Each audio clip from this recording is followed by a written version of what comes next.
Hello everyone, जय हिंद। चलिए अब इस सीक्वेंस को आगे बढ़ाते हैं क्वेश्चन नंबर 29 को सॉल्व करके। यानी इस वीडियो में हम सॉल्व करने वाले हैं प्रश्नावली 3 में लिखे क्वेश्चन नंबर 29 को। क्वेश्चन नंबर 29 का जो सवाल है वह इस प्रकार से है।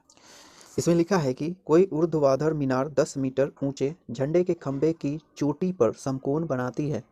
यदि उनके बीच की दूरी 20 मीटर हो तो मीनार की ऊंचाई निकालें।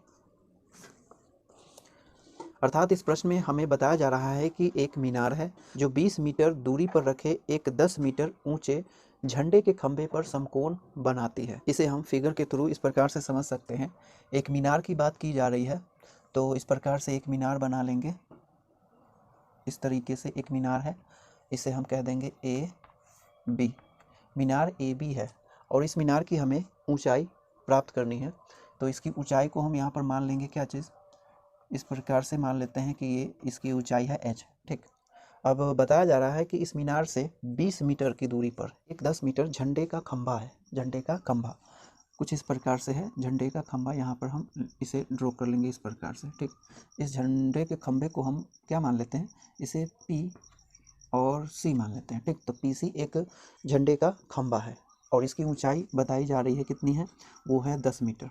ठीक, 10 मीटर ऊंचा झंडे का खंभा है। ठीक, इस तरीके से। और इन दोनों के बीच की दूरी, मीनार और झंडे के खंभे के बीच की जो दूरी है वह 20 मीटर है।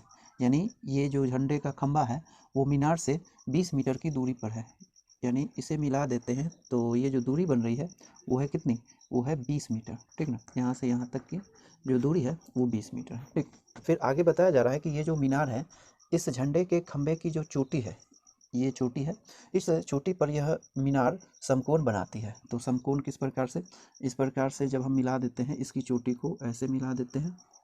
ठीक, और मीनार के शीर्ष को इसकी चोटी से इस प्रकार से मिला देते हैं। ठीक, तो ये जो मीनार है ये झंडे के खंभे की चोटी पर समकोण बनाती है। यानी ये जो है समकोण यानी 90 डिग्री का कोण है। ठीक ना, तो इस प्रकार से तो हमें क्या करना है कि इस खंभे खंभे कह रहा हूँ, इस मीनार की ऊंचाई निकालनी है। ठीक, तो इसे हम मान लेंगे h। ठीक, और लिखेंगे यहाँ पर माना मीनार मीनार की ऊंचाई, मीनार की ऊंचाई कितना, h मान लेते हैं। ठीक, मीनार की ऊंचाई h मान लेंगे। तो यहाँ जो मीनार की ऊंचाई निकालनी है हमें, उसे निकालने के लिए यहाँ पर त्रिकोणमितीय कॉन्सेप्ट को लगाना पड़ेगा और इसके लिए क्या चाहिए, समकोण त्रिभुज होना चाहिए। ठीक, तो समकोण त्रिभुज यहाँ जो है उसे खोजने की कोशिश करते हैं इस h से रिलेटेड, है ना। हम उस त्रिभुज यानी उस समकोण त्रिभुज को फॉलो करेंगे जो इस h से रिलेटेड है ना, क्योंकि हमें h तो फाइंड करना है। तो यहाँ पर हम देख रहे हैं कि ये जो त्रिभुज है APB, APB एक त्रिभुज है। इसमें ये कोण 90 डिग्री का है और इसीलिए ये त्रिभुज जो है एक समकोण त्रिभुज हो जाएगा। और यहाँ जो है ये है h, इस त्रिभुज से भी रिलेटेड है, लेकिन ये जो h है अज्ञात है, यही तो हमें चाहिए। इसे फाइंड करना है तो आपको ये मालूम होना चाहिए, ये भी मालूम होना चाहिए और ये भी मालूम होना चाहिए। लेकिन इस त्रिभुज में कहाँ बताया जा रहा है कि इस सब के बारे में तो बताया जा नहीं रहा है ना। तो फिर इस त्रिभुज की सहायता से हम इस h को कैसे फाइंड करेंगे। अब रहा दूसरा त्रिभुज, तो ये है PCB यानी PBC जो त्रिभुज है ये भी एक समकोण त्रिभुज है। यानी इसमें ये 90 डिग्री का कोण है, इसलिए ये भी एक समकोण त्रिभुज है। लेकिन इस त्रिभुज से ये h रिलेटेड तो है नहीं, तो फिर कैसे प्राप्त करेंगे। तो हम क्या करेंगे, h फाइंड करने के लिए हम क्या करेंगे कि इस बिंदु से इस रेखा पर, ये जो AB रेखा है उस पर एक लंब डालेंगे इस तरीके से। ठीक ना, इस प्रकार से एक लंब रेखा इस पर डालेंगे। ठीक, तो यहाँ पर इसे O मान लेते हैं, है ना, ये O बिंदु है। ठीक, अब हमारे पास फिर से दो समकोण त्रिभुज प्राप्त हो जाता है। ठीक ना, क्योंकि ये जो है इस पर लंब डाला गया है इसलिए ये भी 90 डिग्री और ये भी 90 डिग्री, तो एक ये समकोण त्रिभुज और एक ये समकोण त्रिभुज है। ठीक, अब इन दोनों त्रिभुज की सहायता से हम इसे फाइंड कर सकते हैं। ठीक ना, h इस त्रिभुज, दोनों त्रिभुज की सहायता से। ठीक, लिखेंगे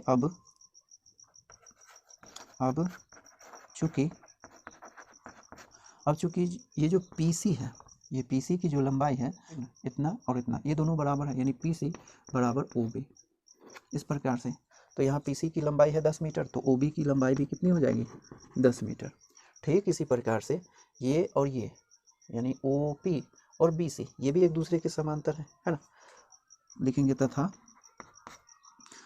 BC बराबर में OP जो कि BC यहाँ पर 20 मीटर है ना, तो ये भी कितना हो जाएगी 20 मीटर। ठीक, इस प्रकार से। इसके अलावा हम और भी कुछ गौर कर सकते हैं। यहाँ अगर हम देखें तो जो मीनार है AB, यहाँ से लेकर के यहाँ तक जो मीनार है, वो मीनार साथ ही लिखेंगे, साथ ही AB यानी AB की जो लंबाई है वो 2 सेक्शन में बट गया है इस रेखा के कारण। एक ये हो गया OB और दूसरा OA। तो इस AB को हम इस प्रकार से OB प्लस OA के योग के बराबर लिख सकते हैं, यानी OB प्लस में OA ऐसे लिख सकते हैं। अब यहाँ पर AB जो है AB, इसकी लंबाई है H, तो AB के बदले में हम क्या लिख सकते हैं, H लिख सकते हैं। और OB जो है यहाँ पर कितना है, OB यहाँ पर 10 मीटर है। ठीक, तो लिख सकते हैं 10 मीटर। लेकिन यहाँ पर OA कितना है नहीं मालूम है, तो OA को हम कुछ नहीं कर सकते। तो H जो अगर चाहिए हमें, तो H कैसे प्राप्त कर सकते हैं। H प्राप्त करने के लिए अगर हम OA का वैल्यू फाइंड करके इस 10 में जोड़ देते हैं तो H का वैल्यू प्राप्त हो जाएगा, है ना। तो अब क्या करेंगे कि हम OA का वैल्यू फाइंड करने की कोशिश करेंगे। ठीक ना, यहाँ जो फिगर दिख रहा है उसकी सहायता से क्या करेंगे कि OA का वैल्यू फाइंड करेंगे। ठीक, तो एक समकोण त्रिभुज ये है और दूसरा समकोण त्रिभुज ये है। अब इस त्रिभुज को यूज़ करेंगे तो एंगल की ज़रूरत होगी, थीटा, यानी एंगल कोई सा भी एंगल ज़रूरी होगा, है ना। लेकिन यहाँ पर एंगल तो दिया नहीं है, लेकिन ये बताया जा रहा है कि ये क्या है, ये पूरा समकोण है, 90 डिग्री है। तो हम क्या कर सकते हैं कि इसे थीटा मान सकते हैं। ठीक, ये थीटा, तो यहाँ से लेकर के यहाँ तक थीटा है ना, और सॉरी यहाँ से यहाँ तक 90 डिग्री है, और इसे हमने मान लिया क्या चीज़, इसे मान लिया है कितना, थीटा। तो ये जो कोण हो जाएगा, इसके ऊपर वाला कोण यानी ये वाला एंगल, ये 90 डिग्री के बराबर नहीं, 90 डिग्री माइनस थीटा के बराबर हो जाएगा, है ना, क्योंकि पूरा का पूरा कितना है, पूरा का पूरा 90 डिग्री है और ये थीटा, तो इसीलिए ये जो हो जाएगा 90 डिग्री माइनस थीटा। इस प्रकार से लिख सकते हैं, थोड़ा ढंग से लिख लेंगे, 90 डिग्री माइनस थीटा, इस तरीके से।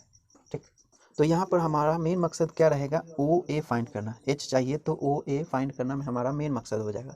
तो OA जो है इस त्रिभुज से रिलेटेड है, किस में, AOP से रिलेटेड है, तो इस त्रिभुज को फॉलो करेंगे। ठीक ना, यहाँ पर सेपरेट करके लिखेंगे त्रिभुज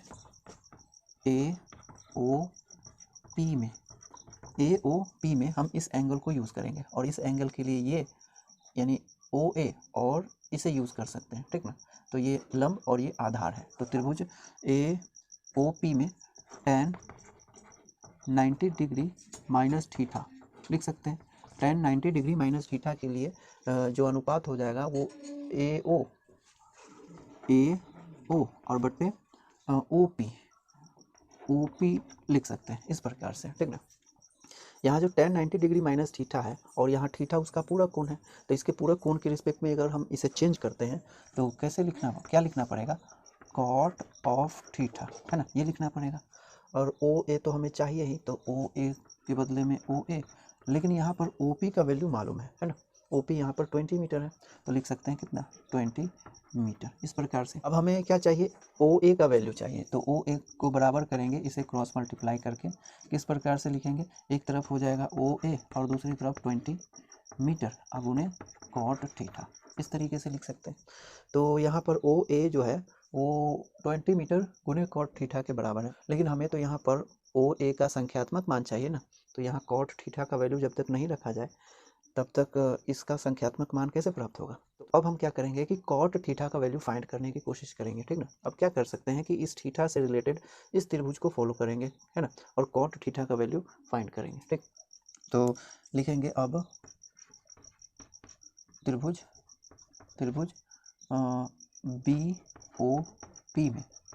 ठीक, इस कॉट थीटा के लिए ये हो जाएगा लंब और ये आधार, OP आधार, तो लिख सकते हैं कॉट थीटा के लिए लिख सकते हैं कॉट थीटा बराबर क्या होता है, आधार बटे लंब, है ना, और आधार कितना है OP और लंब कितना है OB, है ना, OB, इस प्रकार से।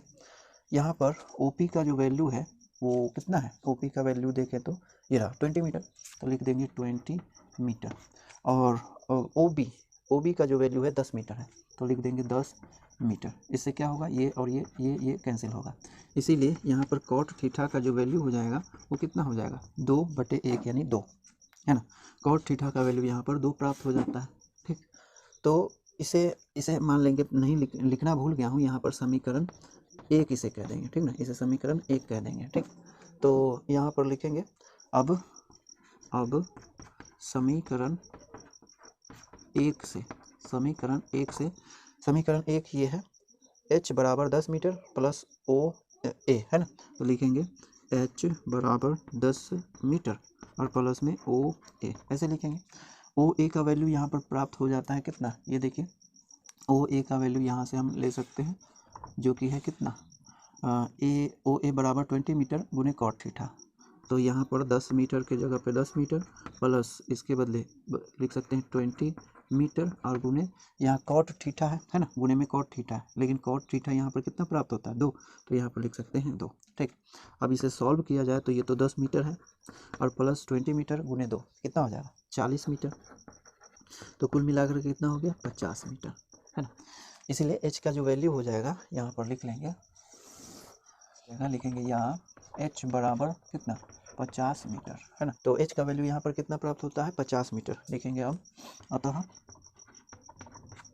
मीनार की ऊंचाई कितना 50 मीटर है ना, ये 50 है। ठीक, तो मीनार की ऊंचाई कितनी हो जाएगी 50 मीटर। ठीक ना, तो आप इतना नोट करें।